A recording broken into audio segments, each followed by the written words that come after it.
So our next topic is in GSA is rotation of Earth and revolution of Earth. Basically comparison कह लें, difference कह लें, ये वाला डिफरेंस भी इसका आता है। रोटेशन और रेवोल्यूशन का डिफरेंस अर्थ की पूछा जाता है, तो ऑब्वियसली आपके उसके पॉइंट्स पता होना चाहिए। एक एक हेडिंग हो, 5 नंबर का सवाल है तो 5 डिफरेंसेस तो मस्त हैं, ज़्यादा लिख दें तो बहुत अच्छा है।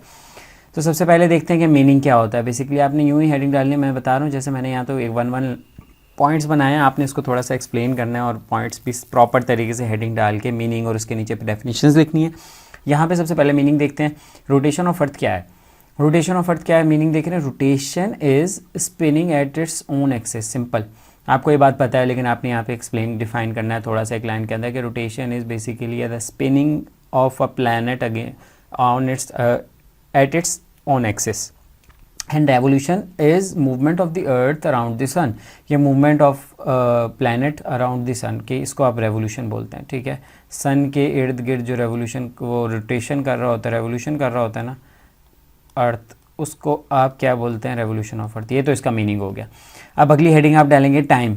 टाइम क्या होता है?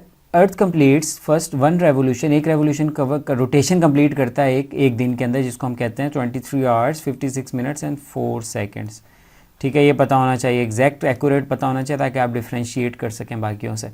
One revolution is completed in 1 year. अब वो एक दिन के अंदर रोटेशन होती है और रेवोल्यूशन एक साल के अंदर होती है, जो कि आपको एग्जैक्ट पता होना चाहिए।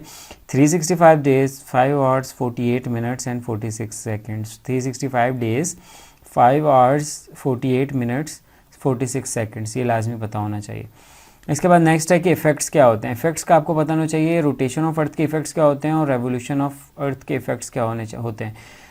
रोटेशन ऑफ अर्थ के जो इफेक्ट्स होते हैं ना, वो यहाँ मैंने लिखे हैं। कोलोरियस इफेक्ट होता है, जैसे कि मैंने पहले एक दफ़ा एक्सप्लेन किया हुआ है कि जब आपकी अर्थ रोटेट कर रही होती है ना, तो उसकी वजह से जो विंड्स की डायरेक्शन होती है वो चेंज होती है, और उसकी वजह से अल्टीमेटली आपकी जो टाइड्स की लोकेशन होती है ना सीज़ की, वो भी चेंज होती है। नॉर्दर्न हेमिस्फीयर में अलग होती है और साउदर्न हेमिस्फीयर में अलग होती है, ठीक है। ये आपको बात पता होनी चाहिए। कोलोरियस इफेक्ट होता है, इसको सर्च कर लें, इस पर अलग से तो सवाल कभी नहीं आया।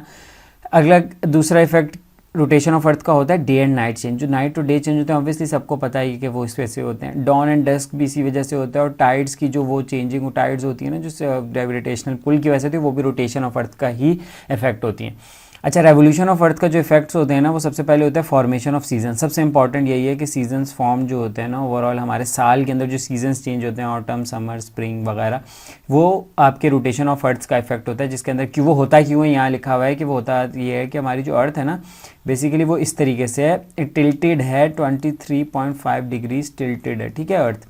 तो इस वजह से ये सीजन्स फॉर्म होते हैं, और जिसमें इक्विनॉक्स आता है और सोलिस्टिस आता है। मैं पहले बता चुका हूँ, एक सोलिस्टिस जिसके अंदर लॉन्ग शॉर्ट नाइट्स या डेज होते हैं, ठीक है। इक्विनॉक्स के अंदर आपका इक्वल डेज एंड नाइट्स होते हैं। तो ये आपने इसके अंदर इफेक्ट्स में लिखना है। इसके बाद नेक्स्ट है कि रोटेशन, बेसिकली डायरेक्शन क्या होती है। डायरेक्शन ये होती है कि रोटेट्स वेस्ट टू ईस्ट। जब अर्थ रोटेट करती है ना, तो वो मैंने पहले भी बताया था आपको, वेस्ट टू ईस्ट करता है। जैसे वेस्ट है, ईस्ट है ना, तो वेस्ट टू ईस्ट करती है, ठीक है, यूँ चलती है। और आपकी जो रेवोल्यूशन है ना, वो रिवॉल्व्स काउंटर क्लॉकवाइज, वो यूँ चलती है। वेस्ट टू ईस्ट तो यही हो गई ना, वेस्ट टू ईस्ट इस तरीके से, ठीक है, अपने एक्सिस के ऊपर, उसको वेस्ट टू ईस्ट कहते हैं। और रिवॉल्व्स काउंटर क्लॉकवाइज। अब ये जो अर्थ है ना, इसके ऐसे काउंटर क्लॉकवाइज घूम रही होती है अर्थ हमारे, ठीक है, यूँ समझ लें। और डायरेक्शन समझ आ गई। इसके बाद नेक्स्ट है स्पीड। स्पीड क्या होती है, ये सारे पॉइंट्स आपको पता होंगे तो ही आप अलग से डिफ्रेंशिएट कर सकें, वरना कैसे करेंगे। स्पीड्स याद करनी है आपने। Speed at equator is 1000 mph, ठीक है। रेवोल्यूशन की स्पीड होती है 66,000 mph, ठीक है। नेक्स्ट इज़ आपका जो हम पहले पढ़ चुके हैं, इफेक्ट्स में ही आ जाता है ये वाला जो पॉइंट है ना, कि क्या करता है, ये कॉज करता है टाइड्स और करंट्स और विंड्स वगैरह, और ये आपका कॉज करता है, इसको आप अलग पॉइंट्स भी बना सकते हैं। वैसे तो एक ही पॉइंट है कि इक्विनॉक्स और सोलिस्टिस कॉज करता है। तो ये 3-4 काफ़ी सारे पॉइंट्स हो जाएंगे, 5-6 तो हो गए। कॉज बल्ज एट इक्वेटर, इसकी वजह से इसका इम्पैक्ट ये होता है। इम्पैक्ट की हेडिंग डालेंगे कि वो जो बल्ज इक्वेटर के ऊपर होता है, जैसे इक्वेटर है ना अर्थ का, तो उसका जो ये सेंट्रल लाइन जा रही है इक्वेटर, हमने पढ़ा था ट्रॉपिक ऑफ कैंसर और इस तरीके ट्रॉपिक ऑफ कैप्रिकॉर्न वगैरह, तो ये इक्वेटर होता है। इक्वेटर के ऊपर जो ना आपकी जो वेव्स होती हैं ना, उनको बल्ज क्रिएट होता है उनके ऊपर, तो वो इसी वजह से होता है, डे एंड नाइट्स के चेंज होने की वजह से, जिसको आप रोटेशन कहते हैं, रोटेशन ऑफ अर्थ। और इसका इम्पैक्ट ये होता है balances centrifugal and centripetal forces of the अर्थ। जैसे कि हमें पता है जो भी आपकी अर्थ रिवॉल्व कर रही होती है, जो भी कोई चीज़ रिवॉल्व कर रही होती है उसकी सेंट्रीपिटल फोर्स होती है, और उसी के रिएक्शन में जो फोर्स लगती होती है उसको आप सेंट्रीफ्यूगल फोर्स कहते हैं। तो वो ऑब्वियसली डेवलप होगी रेवोल्यूशन ऑफ अर्थ की वजह से। रेवोल्यूशन किसी भी बॉडी की जो रेवोल्यूशन होती है उसकी वजह से सेंट्रीपिटल सेंट्रीफ्यूगल फोर्स होती है, तो ये इसका इम्पैक्ट है, यहाँ पे बल जाएगा। तो ये आपके हो गए 7 पॉइंट्स जो आप लिखेंगे किसी भी अगर डिफरेंस आ जाता है आपका रोटेशन ऑफ अर्थ या रेवोल्यूशन ऑफ अर्थ के ऊपर। कोई भी क्वेश्चन आता है 5 नंबर का, तो you have to write down 5 headings with 2 और 3 लाइन्स एक्सप्लेनेशन, जो कि हमने सारी चीज़ें आपको देख ली। एक एक लाइन भी बताएंगे तो 5 नंबर तो पूरे मिल जाएंगे।